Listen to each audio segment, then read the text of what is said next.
Karjat जामखेडमधील MIDC विरोधात विरोधकांना आता अडवलेली आहे। रोहित पवारांचा राम शिंदेंवर गंभीर आरोप आहे। कर्जत जामखेडमधील MIDC माझ्या विरोधकांना अडवली। रोहित पवारांचा राम शिंदेंवर गंभीर आरोप आहे।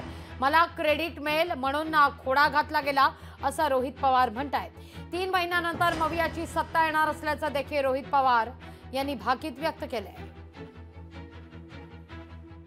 मी सीएम साहेबांना विनंती करतो की साहेब आम्ही थांबलो आहोत, अजून 10 दिवस आम्ही थांबणार आहोत, त्यानंतर आम्ही वाट बघणार नाही।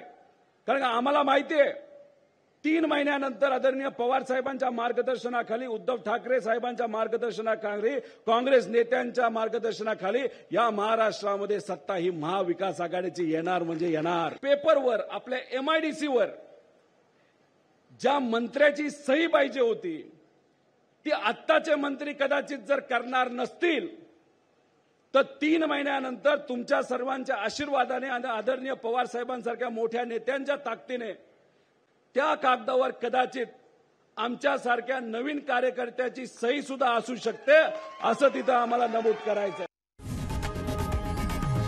लोकशाही मराठी ऐका, पहा, जागरूक रहा।